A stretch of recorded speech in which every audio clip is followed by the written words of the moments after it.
Welcome to PHCPPros Behind the Wall podcast. I'm Ellen Rohr, plumber's wife, industry icon, and COO of Zoom Drain Franchising Company. With this podcast, our intention is to have real, thought-provoking conversations with people from across the PHCP industry. Of course, we want to entertain and encourage.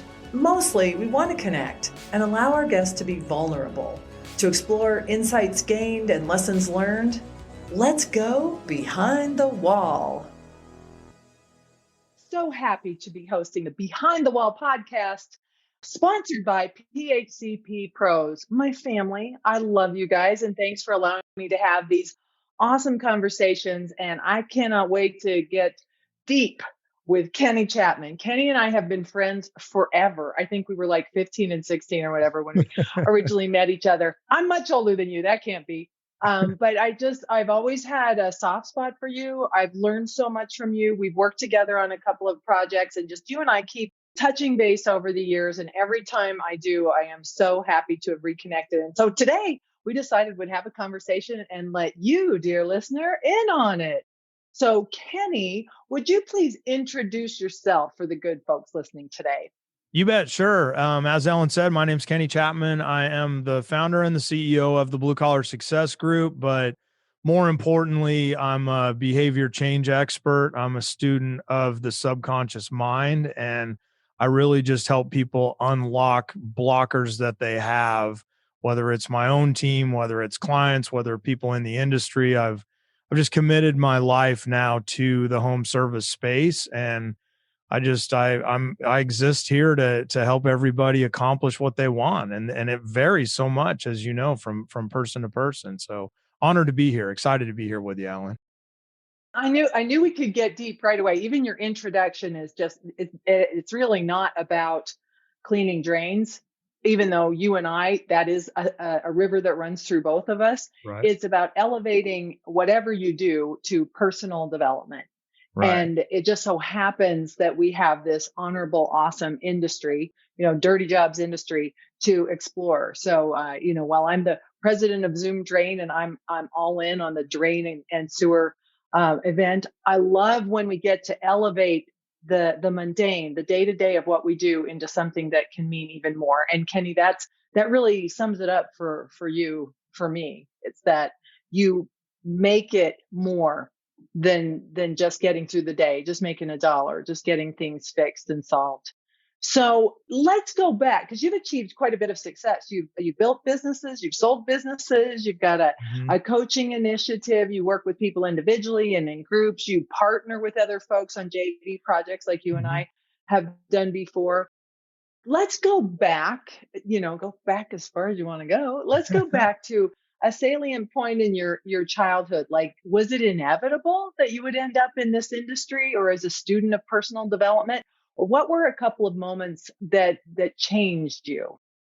Yeah, I think, I would say that I believe I was born an entrepreneur. I think that was kind of or I would say the opportunity. I think like, colleges are trying to teach entrepreneurship, and I don't believe it can be taught. I think it has to be experienced.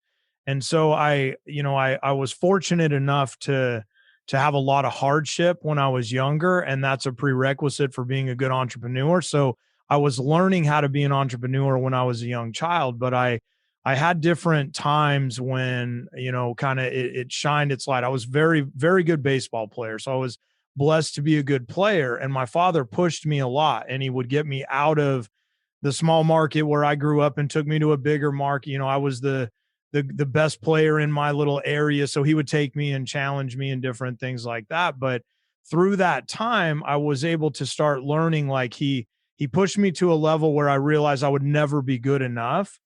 And that gave me this fight and this push that I was going to prove. And it started out, I was going to prove to dad. Then it went to, I was going to prove to the world. And then I was going to prove to people that said I would never make any money or I'd never become anything, and all those things. And the only reason I mentioned that one is because I lived a lot of my career through that feeling, and it ended up in an empty hole. And so there was no fulfillment in that game of trying to prove something to someone.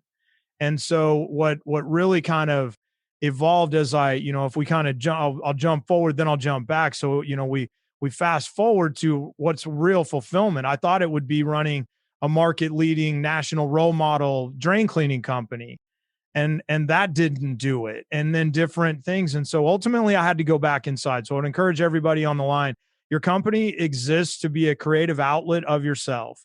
Your leadership role exists for that. If you're in the truck, it exists to be a creative outlet, and you get to judge what that fulfillment piece is. And so that was a big understanding of, I believe in collaboration, not competition, but I was taught that, you're always got to keep pushing.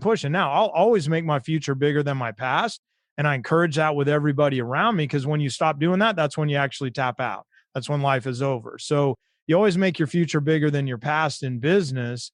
And for me, I kind of was going down this track, and then I ended up, my father was an outlaw biker.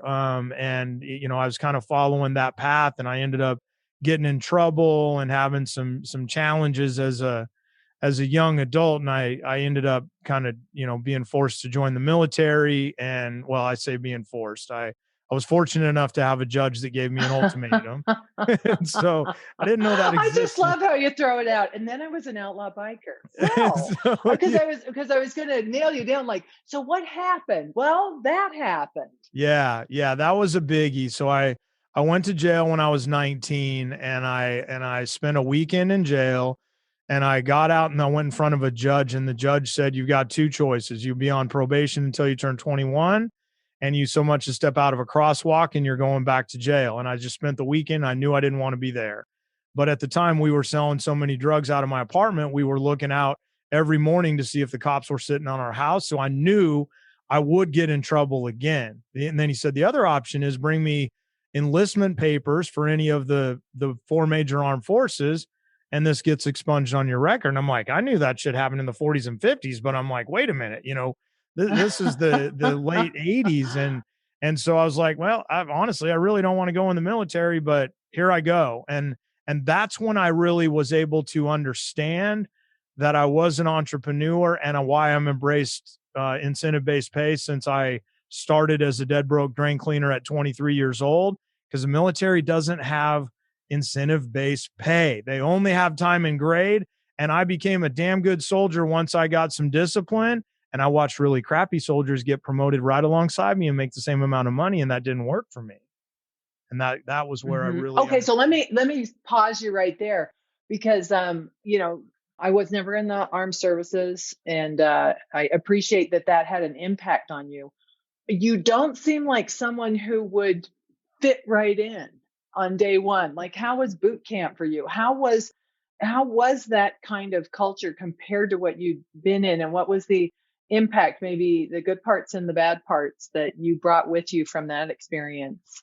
yeah, what's funny is boot camp was really easy for me from a standpoint that, we all have these different levels of childhood and life and different things. And though dad was doing his thing, my mom was very disciplined. And after he ended up leaving, I lived with him after the divorce, and then he moved back to California. I stayed with mom because I was involved in my baseball in high school at that time.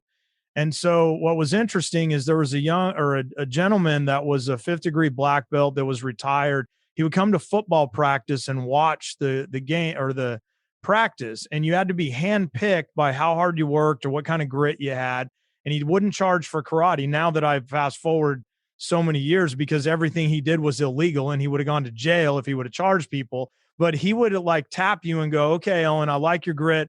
I like you. You've got some fight, but you need to be brought in. You need some discipline. So he would invite you into a karate group of his, and he would teach discipline. And it was never about fighting. And if you used a karate to get in a fight, you ended up getting to fight him on Monday after one of the woodsy parties. It was never about using it.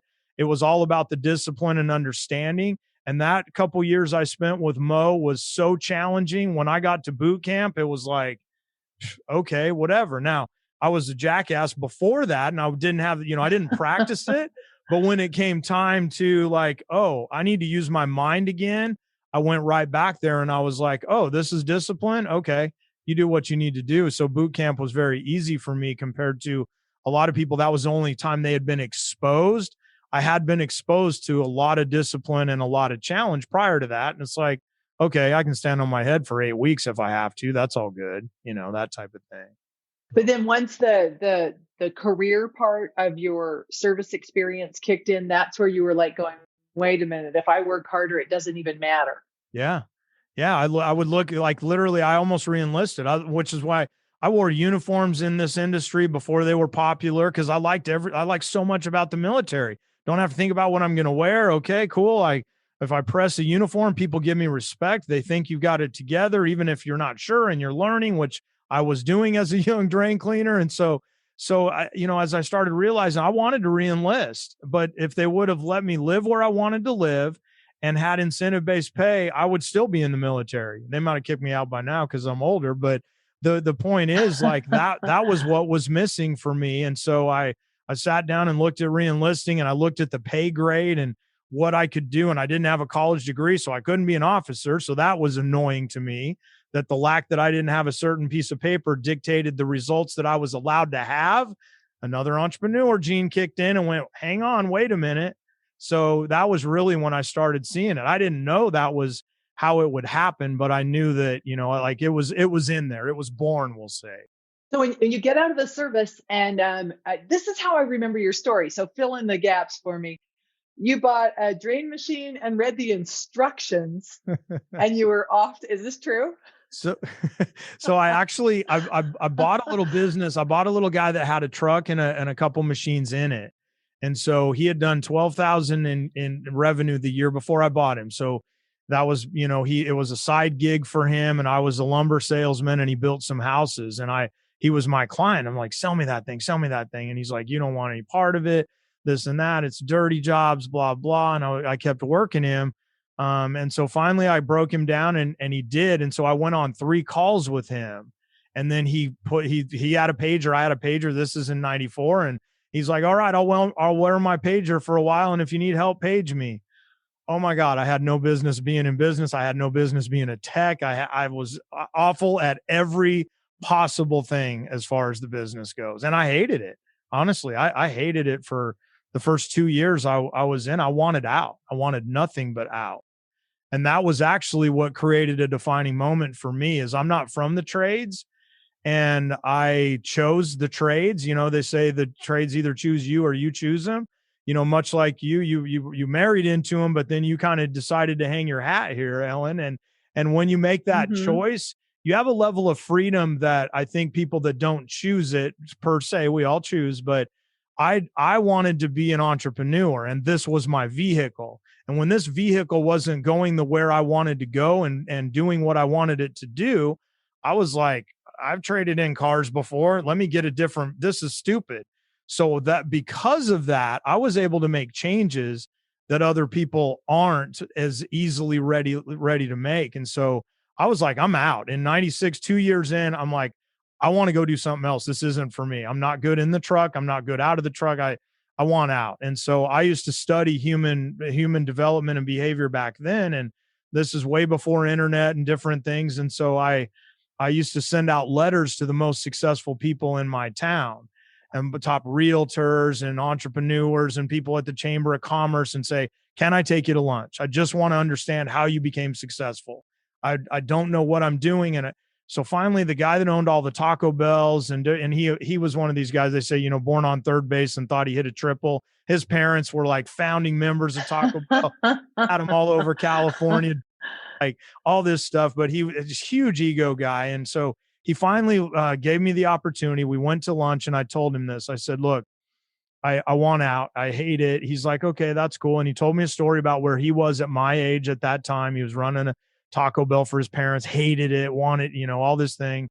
He said, that's cool. Get out. But until you get out, be the absolute best that you can be at what you're doing, and until you find a way out. And so people, on the line listening to us today, they go, wow, big deal, Kenny Wellen. What are you doing bringing this guy on? There's nothing here. Here's the powerful thing is how many of you on the line are doing everything that you can do with that role, with the responsibility that you have, because there's a universal law that was at play that I wasn't aware of at the time. And the fact of the matter is, the universe will not give you more until you're a good steward of what you already have. And you can study it in every major religion and every guru that walked the planet over the ancient times. And the fact of the matter is, I was not being a good steward of what I was doing, and I wanted more. And as soon as I went, okay, I'm going to get out, it gave me the freedom to know this isn't forever. And I started busting my tail, and I became the best drain cleaning company in the market. And I ended up owning that company for 25 more years until I sold it to a long-term operations manager several years back. So Oh, change. I want to interrupt you here. This is so much fun. One thing I want to say, and then I want to go back to a salient moment of yours. One thing I want to share is that one thing I've learned as far as giving people good counsel, that's one of the things you and I do, is to set a decide day. And I do it for the same reason you just described. If you are every day thinking, should I, shouldn't I, am I in, am I out? The psychic energy of that indecision is so, I can just feel the energy leaving my body even as I talk about it. So a decide day is, I'm going to do this business until this day. And on that day, I'm going to decide, because if you decide on a bad day that you want out and you get out, you will wonder if you could make it. A mountain climber friend told me that once, that if you turn around within 100 feet of the mountain, the pain starts to go away right away.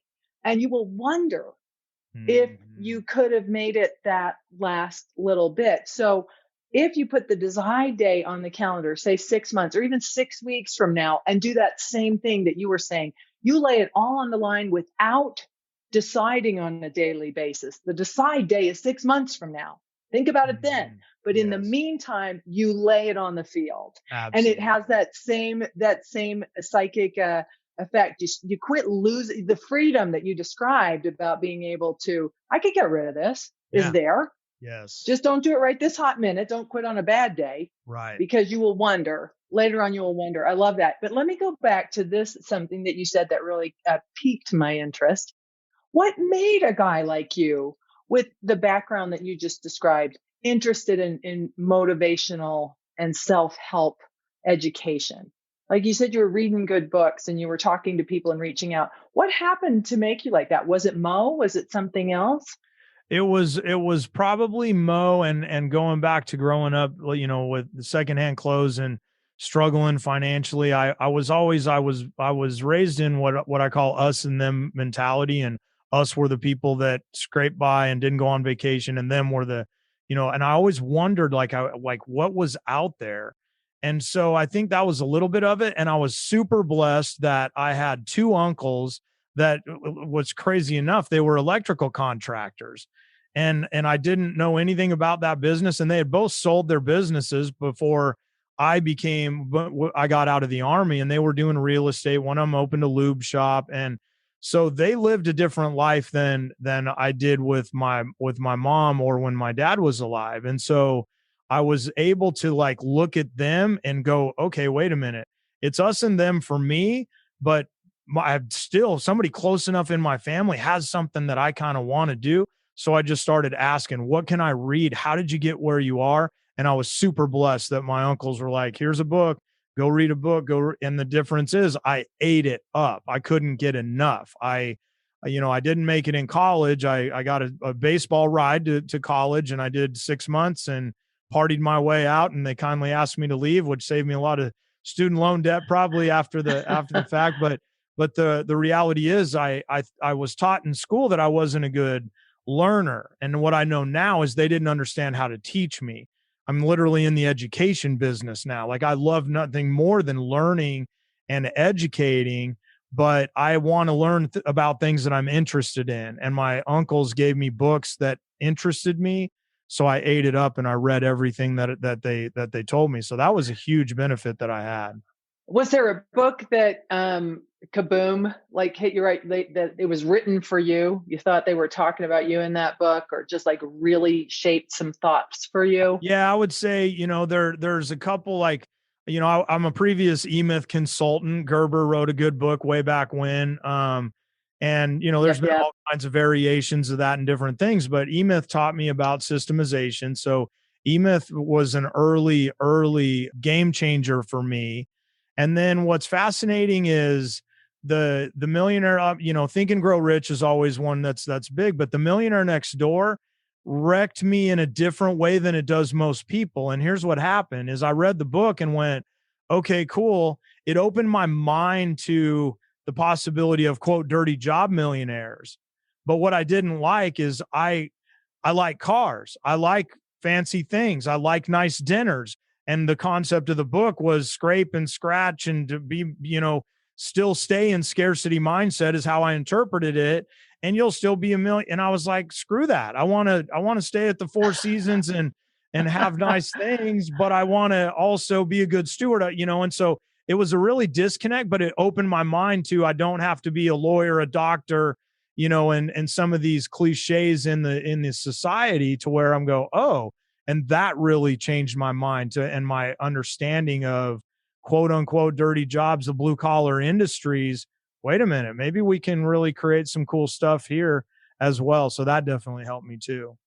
Well, let me ask this, because the hot topic in our industry is finding, magnetizing, developing, and keeping great people working for you. There's a lot of opportunity in our industry, but it does seem to trip us all up on a daily basis. When you see someone who comes to either your organization or maybe a client's organization, talk to us about how you would advise owners to help young people who may appear lost, who may not be putting the pieces together that this could be a career and not just a job.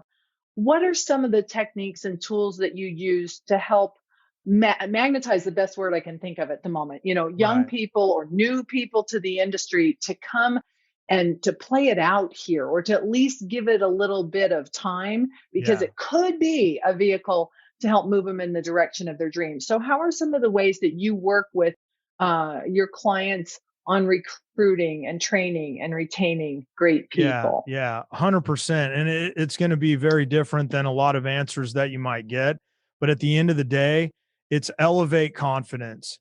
So the key is that we have, there's this kind of broken mindset in the trades, and we lack an overall collective conscious confidence in the trade still.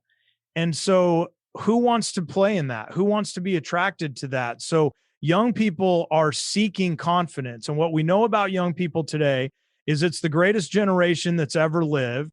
And some of you are shaking your head, and some of you are hitting, don't shut us off. Please stay with us here, because that ruffles a lot of people's feathers. And so the fact of the matter is that we weren't born with cell phones in our hands and video games and our parents taking our tests and exposure to everything that everybody else is doing. It's been a full-on assault for this generation. Therefore, they have a lower self-esteem than any generation yet.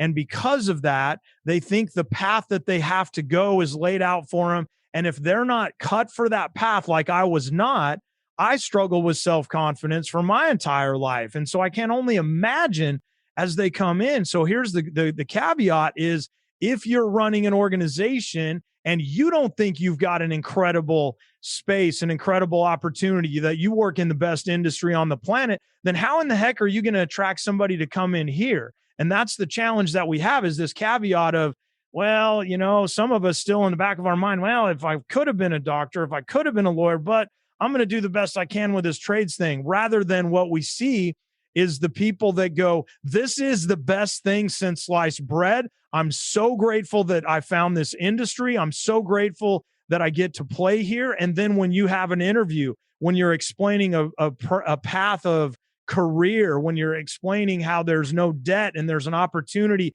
and you will train people and you'll help them, when you start elevating people's confidence and they feel proud to go to a family get together and go, oh, what are you doing at 20, say 2 years old?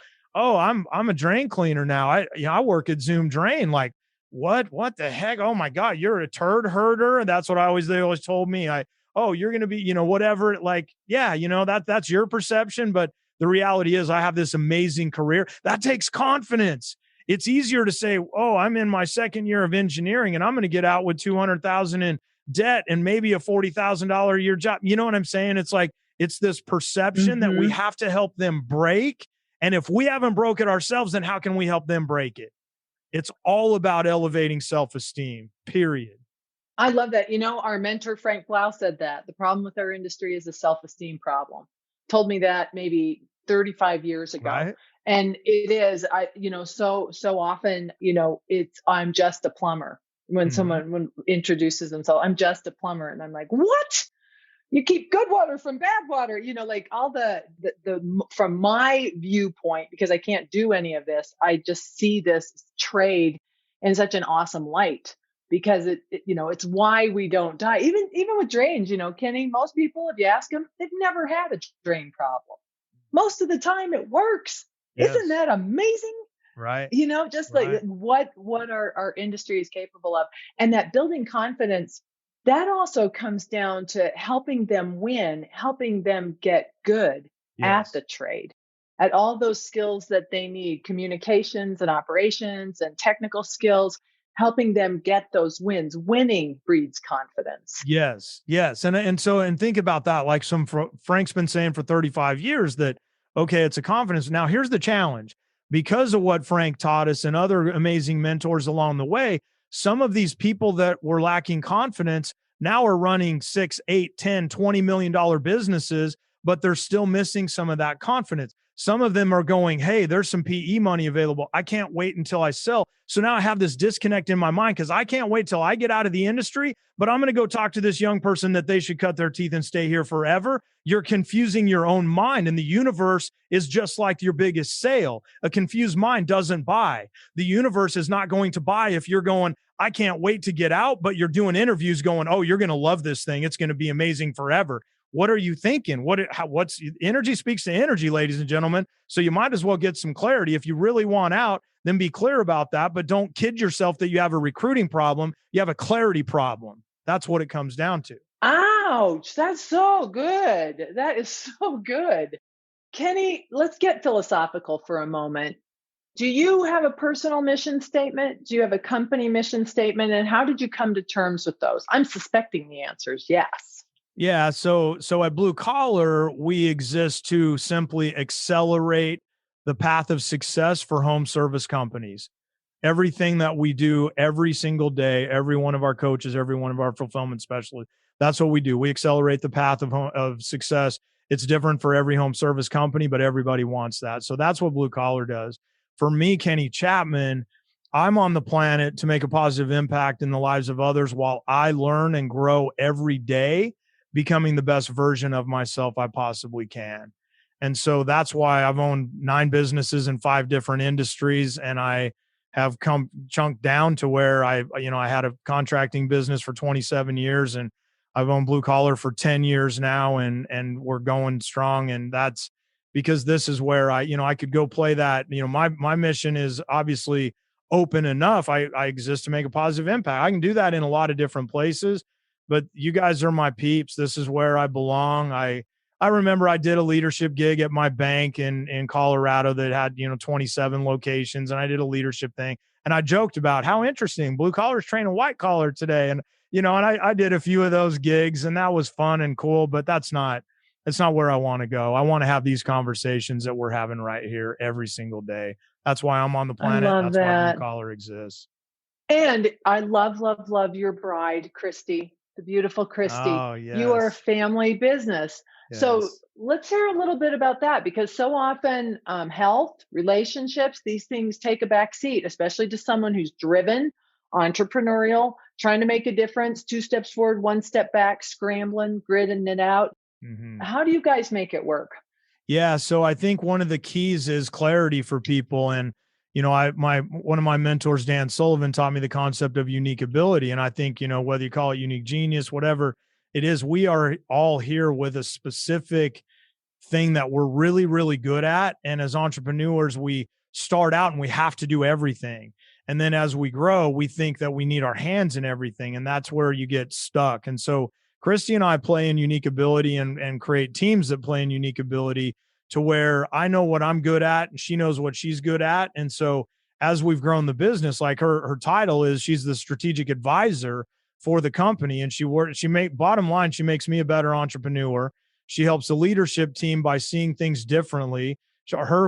she does have a college degree in organizational psychology, which is fascinating that was where she got, she had an interest in that. She never thought she'd use it in the trades, but that was, kind of a cool thing the universe did to serve it up for us. And the other thing I think is it's important because we see you see it a lot, Ellen. I see it a lot. Those of you on the line, a lot of family businesses. I just heard it this week when we were talking about management meetings and purpose of them and when you have them. And I heard a few husband wife situations that said we have them all the time. And I said this. I said if you have them all the time, it means you never have them.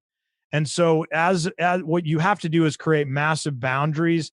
And I'm a big believer in batching certain things. And so Christy and I have certain work things that we do. She helps me, she edits my books. She helps me with the articles that I write for publications, any of that type of stuff that she's involved in. But then more importantly, we have a weekly life abundance meeting. That's our life design work. And so we work in the business together some, but mainly we work in life together. And I think, like you said, so often the one gives to the other one. And at the end of the day, the business generally serves one of the partners' fulfillment a little bit more. And in this case, it happens to be mine. It's what I live and breathe, and it's not for her. She lives and breathes organizational psychology and helping people unjam themselves. And that happens to be done with myself and our leadership team now. So getting super clear about your role and realizing, just because you can do payroll doesn't mean you need to do payroll, right? Like that type of stuff. Just because you can doesn't mean you should. And the other thing I would say is it's okay to want what you want. Like we're taught that there's all these, no, I want what I want because I want it. And that's okay. And if I want to structure my company that way, that's okay. That's what I want. And, talking to your spouse is huge in those types of situations. Did you start there, or did you guys come together with like, I don't know if this is going to work? Like, how did you, because what you just described is so healthy. How did you get there? Made a ton of mistakes. How do we think we get there? How do we get to anywhere, right? It's like, yeah, no, it's those sleepless nights and it's the arguments, it's a being in others, it's like no, this doesn't work. And so quite honestly, here's how we got there, ladies and gentlemen. You want to be philosophical. I was doing some planning, and Christy and I don't have children. And so our estate is set up in a way that, when I leave this walk on this planet, then it's going to Christy. And so the conversation was, I said, I've been thinking about some different things. We were restructuring. And I said, if I died tomorrow, would you want to run the Blue Collar Success Group? And she said, no. And I said, then why in the hell are we doing it now? Because what the reality is, then hang on, then what that means is my vision is blocking her vision. And that's not okay, ladies and gentlemen. And you might want to have those conversations with your close ones, because one does not trump the other one. One is not more important than the other one. And we all jump in and we do everything we have to. And we had to for 5 years, the first 5 years of Blue Collar, it was Christy and I and one virtual assistant. And we had to do that. But as we build, I think there's 12 of us now or something. We don't have to operate that way anymore. So why would we keep on doing that unless it's, I need validation. I need the TUD. I need all those different, it's deep work, ladies and gentlemen, but man, is it necessary and man, is it worth it. That's interesting. As you were visiting too, I just kind of flashed on how many people I visited with over the years who, on the contrary, or in another version of that conversation, it was really uncovered that they're waiting for their dad to die. Mm-hmm. That they're putting their life on hold, that what they want isn't important enough to upset this family business. Right. And it is okay to not work in the family business, to take off now, as opposed to wait for your 60-year-old dad to die. Right. But it comes out when you're willing to have these vulnerable conversations. That's not necessarily the way you might word it, but it is the way it lands when you come clear with it, right? Absolutely. That, he doesn't have to die. You could make your dreams come true now. And I think it's so important. My favorite question anymore, Kenny, is what do you want? What do you want? Just because you want it. Let's honor that. Absolutely. Excellent. 100%. So, how do you know when you've had a good day? Like every now and then you have a day that goes, I'm on purpose. That felt great. I made a positive difference in people's lives. Tell me what a day like that looks like for you, or maybe recall a recent one. Yeah, so I think for me, like you just said, one of the things I talk about is being in purpose, on purpose. There's a lot of talk about purpose, and there's a lot of talk about passion. That's one of the things that frustrates us with the younger generation is they're waiting for passion. At the end of the day, I'm passionate about this industry because I took massive action. And so passion comes from action. And so for me, when I have my best days, when I know that I've done enough, I know that I've executed part of my plan, part of my purpose of being on the planet, and I made a movement forward. And I'm making my future bigger than my past by learning, by making massive mistakes, by stepping right in it and needing to clean it off the shoe and just going, oh my God, that's all amazing stuff. And I think that's where it's at. Because if I have a recharge day where I don't do a lot of work, of business work, or I have what I call a hybrid day where I do some recharge and I might hike in the morning and then podcast in the afternoon or whatever the case might be, I'm going to do both of those activities. But as long as I'm moving things forward in my life, I know I've won that day. And the other thing I would say is you've got to stop and ask the question. I journal every single day, and I think it's important that we slow down. One of the reasons that writing is so important is that it's one of the only ways we can slow down the subconscious mind in order to allow the conscious mind to enter and really go, okay, am I on path? Am I in purpose, on purpose? Well, am I actually doing it? Or the next thing you know, a week, month, year goes by and you're like, hang on, I'm on the treadmill, right? Going nowhere.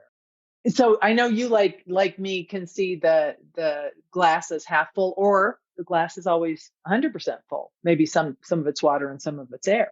But in any event, you tend to take something that may look like you've stepped into it and turn it into something. Tell me about a mistake you made that turned into a really great thing. Like, where did you veer off into a direction you didn't think oh man, this is going to be trouble, and then the next great thing launched from that. Does some story come to mind as I share that? I would say there's countless. One of the best ones is I bought a diaper service when I had 4 trucks. I just can't get enough of this stuff, right? I was running a 4 truck drain cleaning company, and I was running it out of a home that I had rented to myself. But it was in a residential market, and I got turned in, and they said, you got to get out of here. We just had it set up as an office and broke zoning and whatever. And so I'm like, okay, I need an office, but I didn't want to pay for an office. And I was like, okay, let's figure this out. So I need a little service business to add to this thing that has an office. So I bought a cloth diaper delivery service that had a little laundromat thing. And so I moved the office of the router company there and all that.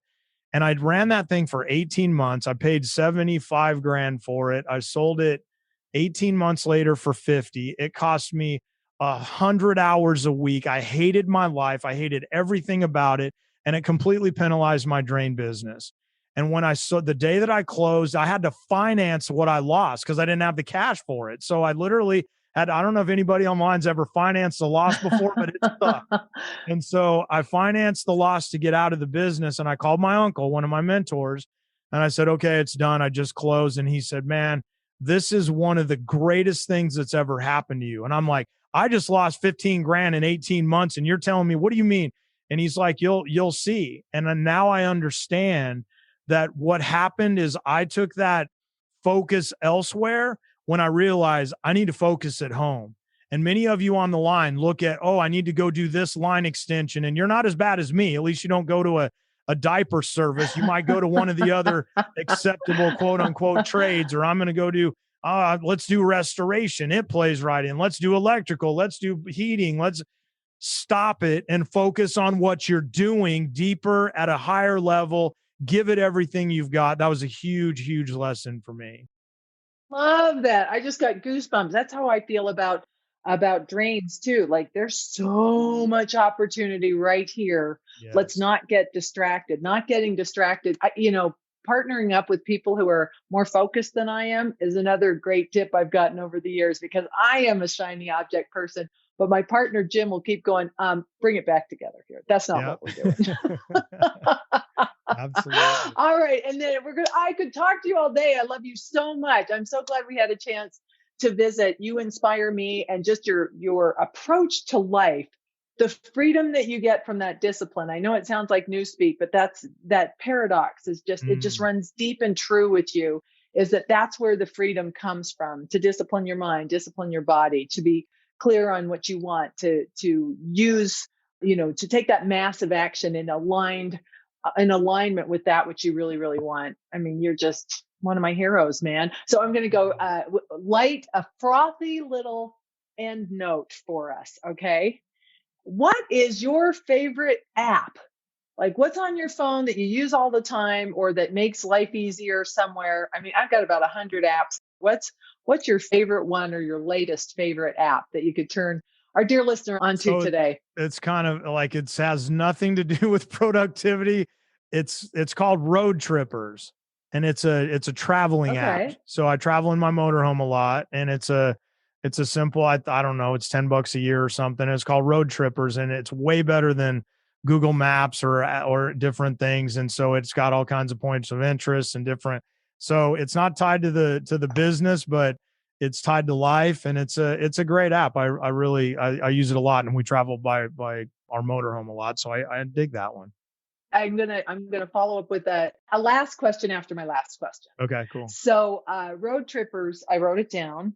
You and Christy have made a lifestyle out of this business. So you guys travel a lot, just by, I know a lot of people in our industry are working so that at some point they can get out on the road, travel, see the world, live a life that allows them the kind of freedom that you guys are experiencing. So just for grins, tell me where are a couple of places that you've been, and what's next on your road tripping agenda. Yeah, we some of our fun ones before the lockdown, we did the Galapagos about 18 months ago. Love that. A huge fan of South America. I love Costa Rica. We spend at least a month a year there now. And so upcoming though, we're going to be taking a 7-week trip, and we're going to a bunch more national parks. So we're back in the motorhome game, Ah, and we're doing some travel like that. And listeners on the line too, remember, like, I'm not traveling now because I'm a consultant. I'm traveling now because I value travel. So I had a successful drain plumbing business in 2007, and I took a 6-month motorhome trip. I didn't walk through the doors of my business for 6 straight months in '07. And all my mentors told me, don't do it. They all, most of them, Ellen, they're like, that's crazy. You're not. But in my interest of learning, I wanted to understand, were there challenges? Sure. Were there things that showed up that I never would have seen for many, many years? Absolutely. So with technology today, with systemization, that was before all these softwares and all this connectivity. So you're telling yourself a story. You have story in life, and you have experience in life, and you don't get the experience until you take action on the story. Just a little thought. oh, that's an awesome place to stop. Thank you for just leaving me on that total high. I love you. I love your life. And thanks for sharing with us on the Behind the Wall podcast. So that's it for this episode. Thank you, Kenny Chapman. Thanks, PHCPPros. And Thanks, until next time, bye bye.